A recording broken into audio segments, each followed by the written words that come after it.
कि श्याम जी जो सरपंच पद के उम्मीदवार हैं, वे लोगों के साथ ऐसा करते हैं कि जातिगत रूप से माने या किसी तरीके से माने मतभेद करते हैं। उसको लेकर आप क्या बोलना चाहिए उन लोगों को? मैं अपने गांव वालों से प्रार्थना करता हूं कि जब मैं अपने दफ्तर के अंदर प्रेसिडेंट था तो कम से कम हर एक कैटेगरी से 4-4, 5-5, 50 आदमियों को सर्विस दिलाई और मेरे अंदर किसी की कोई द्वेष भावना नहीं है।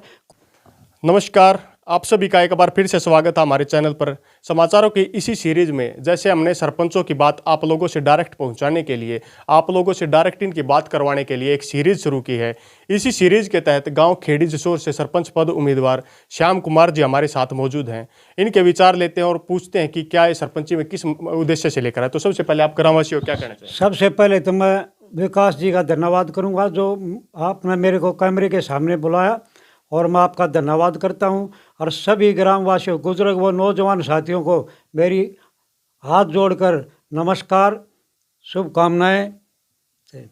तो सबसे पहले श्याम जी, पहला सवाल हमारा ये रहेगा आपसे कि एक एजेंडा होता है सभी का कि मैं चुनाव लड़ रहा हूं तो मेरा भी कुछ एजेंडा होगा। तो आपका क्या एजेंडा है? आपके चुनावी वादे क्या हैं कि लोगों को क्या क्या विकास करके आप देंगे? मैं सबसे पहले, मेरा 2 साल पहले रिटायरमेंट होगा, मैंने गांव की स्थिति के बारे में देखा तो गांव की गलियां बहुत जर्जर हो रही हैं और हर गली में पानी की रुकावट आ रही है। इसलिए मैंने देखा भी गांव की हालत, कॉलेज, स्कूल, स्वास्थ्य केंद्र, तालाब, मंदिर, सब की हालत बहुत बुरी है। जिससे मैंने ये देखा भी इससे अच्छा तो हमने सरपंची का पद के उम्मीदवार बनने के लिए, गांव के सुधार के लिए अच्छे काम करने चाहिए। और इस गांव के पैसे की तरफ हमने कोई ध्यान नहीं है, क्योंकि अगर कोई लालच करेंगे तो हम काम नहीं कर पाएंगे, दूसरों के चक्कर में फंस जाएंगे और हमारा गांव का कोई भला नहीं होगा। तो एक मुद्दा रहता है, सबसे पहले हम एक मुद्दा उठाते हैं। कुछ लोग ऐसी भ्रामक खबर फैलाते हैं कि श्याम जी जो सरपंच पद के उम्मीदवार हैं, वे लोगों के साथ ऐसा करते हैं कि जातिगत रूप से माने या किसी तरीके से माने मतभेद करते हैं। उसको लेकर आप क्या बोलना चाहिए उन लोगों? मैं अपने गांव वालों से प्रार्थना करता हूं कि जब मैं अपने दफ्तर के अंदर प्रेसिडेंट था तो कम से कम हर एक कैटेगरी से 4-4, 5-5, 50 आदमियों को सर्विस दिलाई और मेरे अंदर किसी की कोई द्वेष भावना नहीं है, कोई किसी भी कैटेगरी का हो। ये एक भ्रम है, इसको दूर किया जाए और मैं गांव का भला करूंगा, कोई गलत काम नहीं करूंगा। और भगवान को हाजिर नज़र रखते हुए हर व्यक्ति को, छोटे से बड़े तक, सबका ध्यान रखूंगा और गांव की सेवा करूंगा। तो जो व्यक्ति ये बातें सोच रहे थे उनको स्पष्ट तौर पर श्याम जी ने जवाब देने का काम किया है। तो अब कुछ सवालों की वो लेते हैं कि सबसे पहले आप ये बताने का काम करें कि जो गांव का एक परमाणु केंद्र में जब कभी ज़मीन गई थी, उसका पैसा गांव में पड़ा है, उस पैसे का आप इन फ्यूचर अगर सरपंच बन जाते हैं तो कैसे प्रयोग करेंगे? मैं गांव परमाणु जो पैसा, पंचायती ज़मीन का 123 एकड़ ज़मीन का जो पैसा मिला है 40 करोड़, मैं उसका कोई ध्यान नहीं रखूँगा और मैं ग्रांट लेकर गवर्नमेंट से, प्रशासन की, उससे गांव की मदद करूंगा, गांव के काम करूंगा और परमाणु के पैसे की तरफ कोई ध्यान नहीं रखूंगा। जैसे पिछली जो पंचायतें थी उन्होंने 40 करोड़ रुपया गांव का वेस्ट किया, लेकिन गांव का कोई निर्माण नहीं हुआ। सभी गलियां, स्कूल जर्जर, कॉलेज, स्वास्थ्य केंद्र सब जर्जर हो रहे हैं और जो स्टेडियम है उसकी भी बहुत बुरी हालत है और वो भी पेंडिंग पड़ा है, उसका कोई भी काम नहीं हुआ है। उसको हम पूरा करेंगे। स्कूल की देख रेख रखेंगे। एक कमेटी बनाऊंगा 25 आदमियों की, हर पन्ने से 5-5 आदमियों की एक कमेटी गठित करूंगा, जिससे हर स्वास्थ्य केंद्र, स्कूल, कॉलेज और तालाब, मंदिर, सब का ध्यान रखेंगे और मैं उनके साथ रहूँगा और प्रशासन का भी वो साथ लेंगे, जिससे हमारे गांव का निर्माण हो सके और अच्छे काम हो सके। और हर बच्चे से पूछ कर, छोटे से बड़े से, बुजुर्ग से, माताओं से, बहनों से, सब से मिलकर काम करूंगा। तो एक श्याम जी रहता है कि चुनाव प्रचार में कई उम्मीदवार शराब इत्यादि वो करते हैं, तो क्या आप भी शराब दे रहे हैं किसी को? मैं शराब की तरफ ज़्यादा मेरा कोई ध्यान नहीं है, क्योंकि मैं एक निष्पक्ष आदमी हूँ, मुझे कोई लालच नहीं है। अब भाई शराब पिलाओ, इलेक्शन जीतो, हार जीत चलती रहती है, लेकिन इस पैसे का दुरुपयोग करने के लिए मैं ये नहीं कि भाई गांव के पैसे को दुरुपयोग करने, शराब पिलाओ, मिठाई खिलाओ, फलाना करो, मैं बिल्कुल नहीं चाहता। और एक सादगी की अगर बात करें श्याम जी, तो सादगी का जो वर्तमान का टाइम देखते हैं, हम आज के दिन देखते हैं जो सरपंच उम्मीदवार हैं वे बड़ी बड़ी गाड़ियों से घूमते हैं। आपको हमने खुद भी देखा है कि आप पैदल ज़्यादातर सफ़र करते हैं, वोट किसी से मांगते हैं, पैदल जाते हैं, तो इसके पीछे क्या कारण है? अच्छा, ये ऐसा है जी, मैं सादगा जीवन जीना चाहता हूँ और गांव का भला करना चाहता हूँ। अगर गाड़ियों में घूमूंगा तो गांव का कोई भला नहीं हो सकता। मैं तो गाड़ियों में रहूँगा और फिर किससे पूछूंगा? गाड़ियों की तरफ, जनता की तरफ, या भाई जवान नौजवान साथियों गुजरों की तरफ कोई ध्यान रखूँगा, माताओं बहनों की तरफ कोई। अब जैसे हमारे गांव के अंदर वाटर सप्लाई का जो है सबसे बुरी हालत है। हर कनेक्शन अवैध हैं, जिससे पानी के जो 70% आदमियों को पानी का बहुत दुरुपयोग हो रहा है, जिससे आदमी जो ऊपर रहते हैं उनको कोई पानी नहीं मिलता समय पर, बहुत कम मात्रा में मिलता है। लोग बड़े दुखी हैं। अगर मैं सरपंच पद पर आ गया तो उसका मैं अवैध कनेक्शन को प्रशासन की मदद से लेकर उसको दूर करूंगा।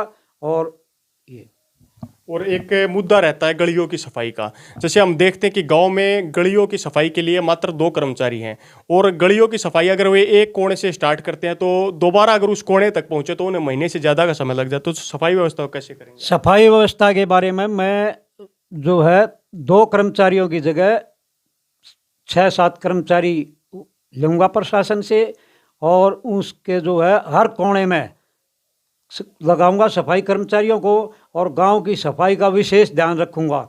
और किसी भी गली में पानी नहीं रुकने दूंगा, कीचड़ नहीं रहने दूंगा, या इधर उधर जो पड़ा है कूड़ा उसको समय पर उठवाऊंगा। और उनके लिए प्रशासन की मदद से ये छोटा ट्रैक्टर ये दिलवा गए एमसीडी की तरह, और उसको बाहर फंकवाएंगे, और उसको गांव से जो पंचायती ज़मीन में 11-11 फुट गड्ढे पड़े हैं उसको उसमें डलवाओगे और उसको एकसार किया जाएगा, जिससे ज़मीन जो है ठीक हो जाएगी रोकड़े। और एक जो हमारे गांव में पार्क की बहुत समस्या है, उसको मैं पार्क को गांव में बनवाने के लिए पूरी कोशिश करूंगा, प्रशासन की लूँगा, क्योंकि झूठे वादे किए हैं। पार्क भी बने हैं लेकिन कोई पार्क सामने नहीं आया है, जिससे गांव के लोग बहुत दुखी हैं।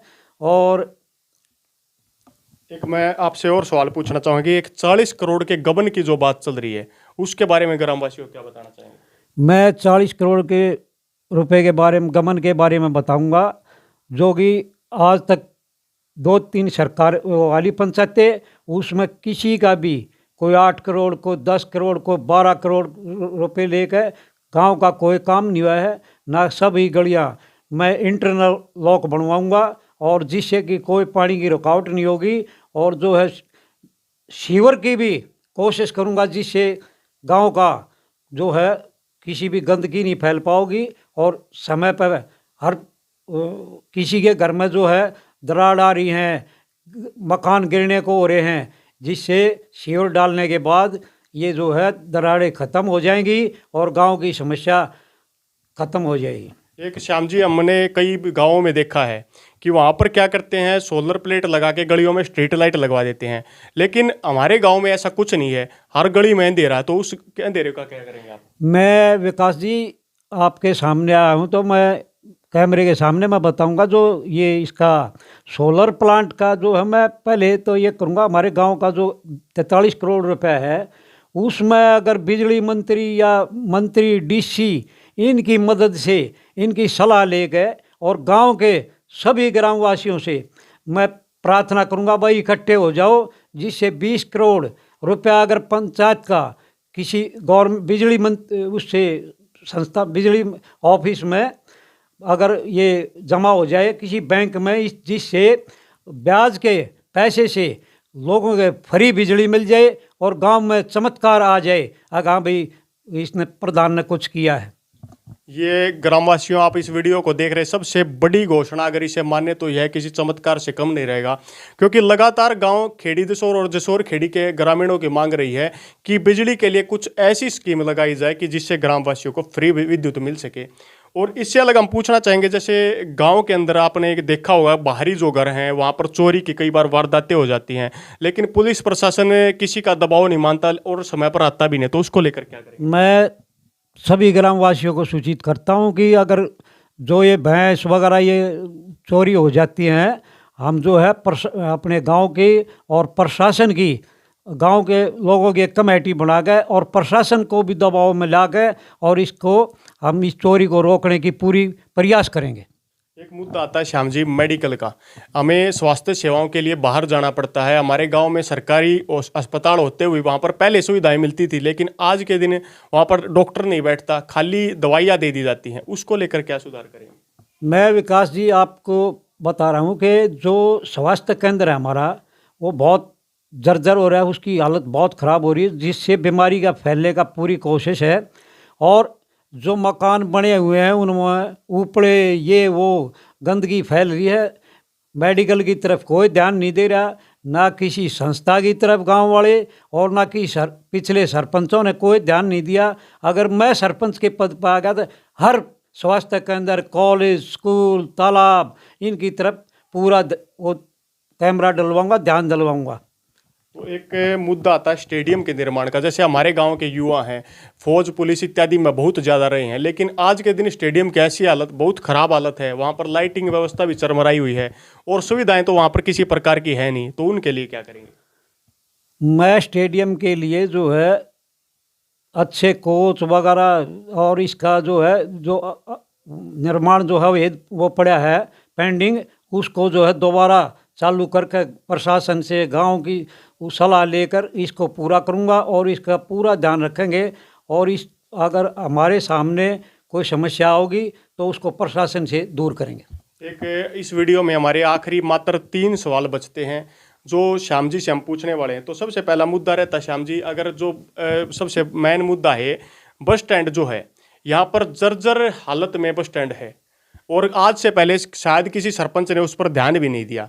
तो उसके बारे में क्या करें? मैं विकास जी, मैं भी जाता हूँ, ड्यूटी पे भी गया हूँ और मैं जो बस स्टैंड के पास खड़ा हूँ तो बरसात होती रहती है, कपड़े गीले होते रहे, भीगते रहते हैं, माता और बहनों को बड़ा कष्ट हो रहा है, लेकिन किसी भी सरपंच ने इसकी तरफ ध्यान नहीं दिया।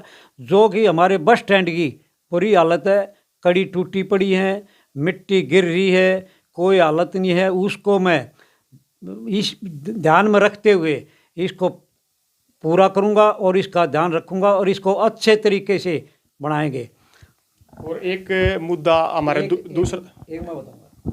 मैं विकास जी, मैं ये चाहता हूँ कि जो हमारे गांव के बच्चे हर कैटेगरी के जो है बाहर जाते हैं लाइब्रेरी के लिए, बड़े दुखी हैं, उनको 40 रुपये, किसी को 40 रुपये देने का गरीब आदमी को नहीं मिलते। और हमारे बच्चे जो हैं लाइब्रेरी बहादुरगढ़, खरखौदा, दिल्ली इधर उधर जाते हैं और हमें गांव की कमेटी गठित करके एक अच्छी राष्ट्रीय संग्रहालय की तरह एक लाइब्रेरी बनाएंगे, जिससे कि हमारे बच्चे अच्छी तरक्की करें, अच्छा एजुकेशन पाएँ, अच्छी परीक्षा पास करें और अच्छी नौकरी पाएँ।